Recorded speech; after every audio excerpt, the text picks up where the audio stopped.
O, ngayon magluluto tayo ng pansit. Ay, may manok yan, may baboy.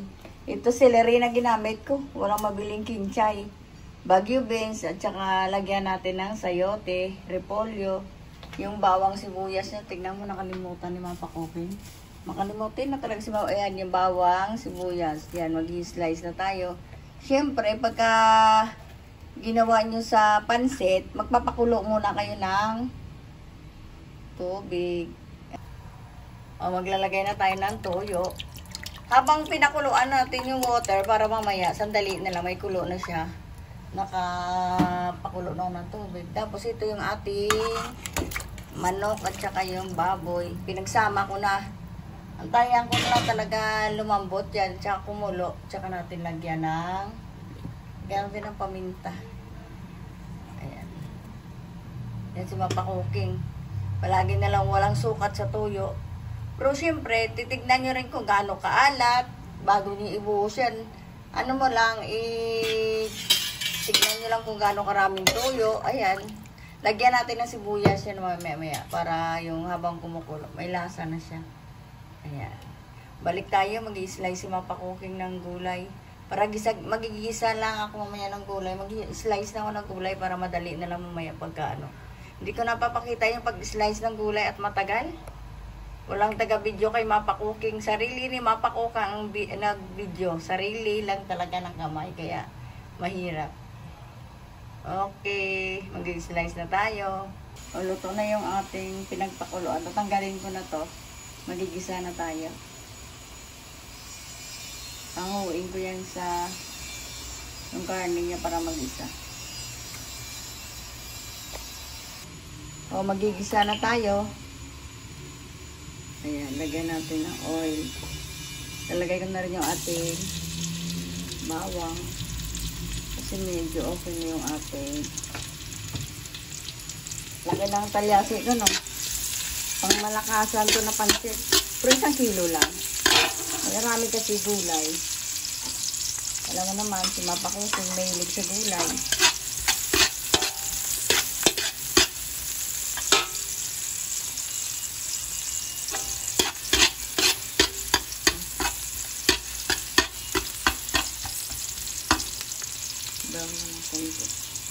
May tokwa ako dito, ilalagay ko.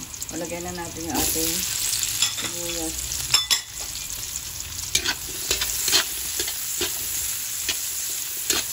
Sa kawali kasi hindi kasi 1 kilo, kaya ilagay ko sa talyasi. Medyo malaki ng konti, o din malaki yung ating pagigisahan. Ilagay na natin yung ating iniwalay ko yung ating yung baboy sa manok. Malambot nito siya yung pinagpakuluan ko. Anak, paki-assist mo ako ng water ko.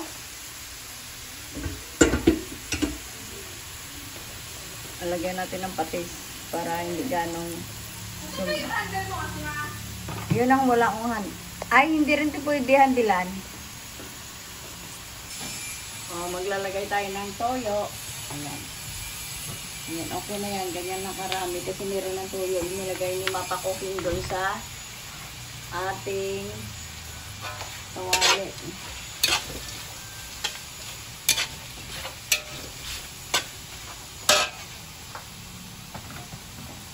Oh, nag-review na si Mama Cooking ng water. Ayan.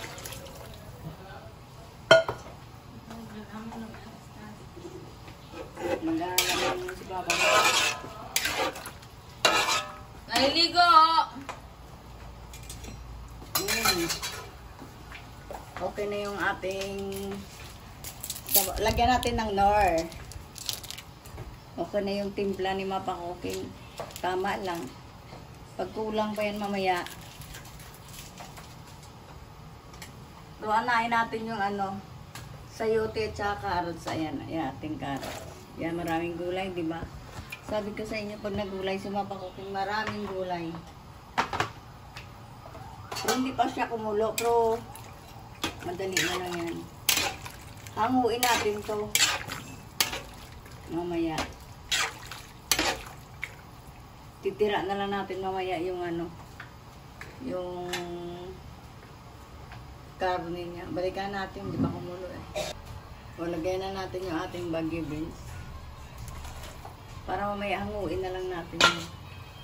Kung hindi pa siya kumulo, lalambot na yan kasi yung sayuti natin. I-slice natin manipis. Kaya sama-sama na natin tanggalin mamaya yung ating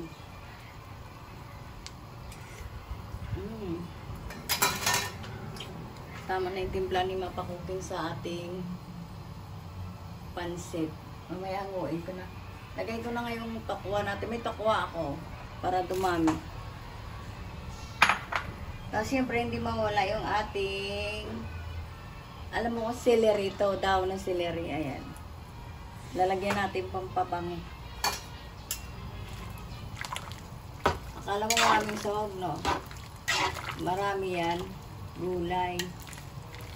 Talagang dinamihan ni mapakukin yung gulay natin. Antayin na natin maluto siya. Kaya natin hanguin. Mamaya ilagay natin yung repolyo. Balikan natin. Hindi pa kumulo, lalagyan na natin yung repolyo kasi malambot na yung mga gulay natin. O repolyo natin na marami rin. Ayan. Hanguin na lang yan ni mapakukin mamaya-maya pag naluto yan.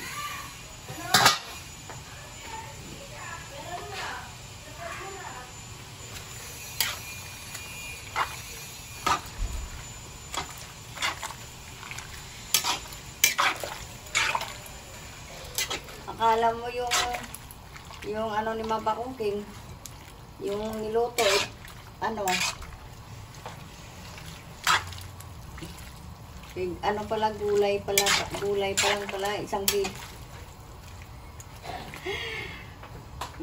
pa lang 1 kilo na. Yung karne yung kalating, ay 1 kilo rin.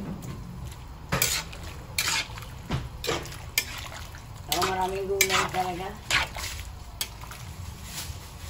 Paibabaw natin ito mamaya.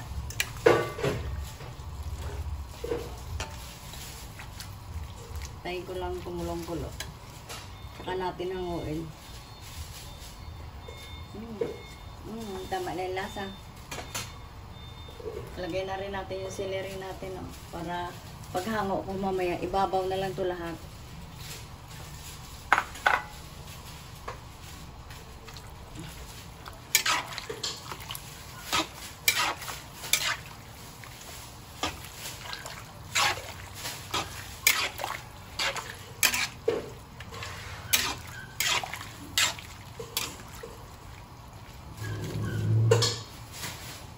Hanguin na natin.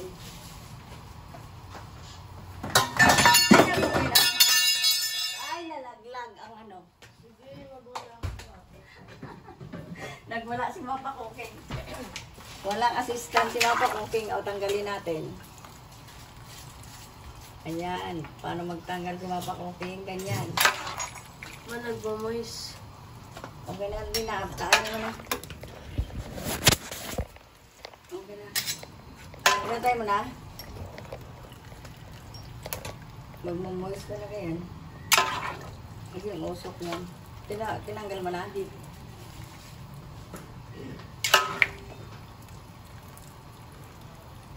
Lalagay na lang natin yung pansit natin. Okay na.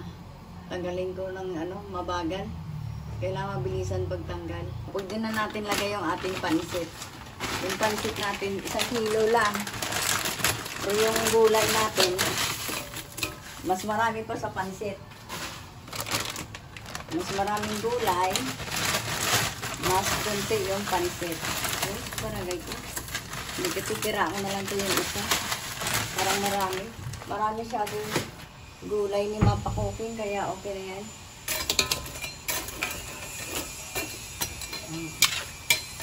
Kasi yan yung water nito. Talagang pinama lang ni Mama Cooking ko. Siguro mga isang kaserola yung water nito ng aking pansit. O, diba? Wala na sukat-sukat si Mama Cooking. Oh. Antayin lang natin yan na lumambot yung pansit natin. Balikan natin.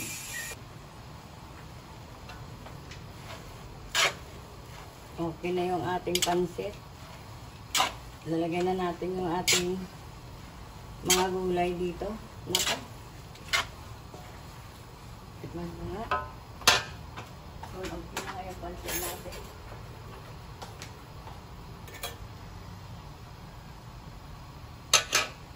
Tignan mo kinamay ni Mapakawit. Yan. Medyo matigas mo ang konti ang pansit. So, okay na.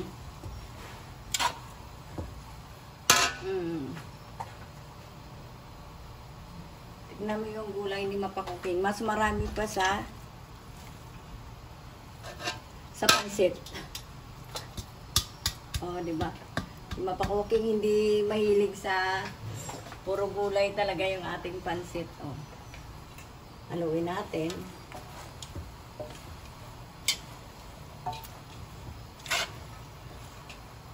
Oh, parang hindi ko rin makita yung gulay natin. Kasi marami pa naman yung pansit.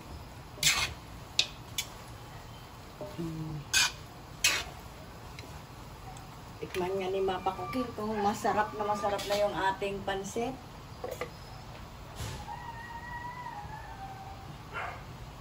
Parang ayaw mag...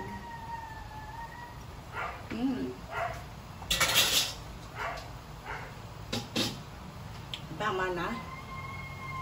Antayin ko na lang mawalan yung sabaw yung ating pansit. Balikan natin. Okay na yung ating pansit ni Mapakuking. Ayan yung aking pansit. Napakasarap ng ating pansit. Pansit bihon na maraming gulay kay Mapakuking. Thank you for watching. Like and subscribe. Thank you for watching.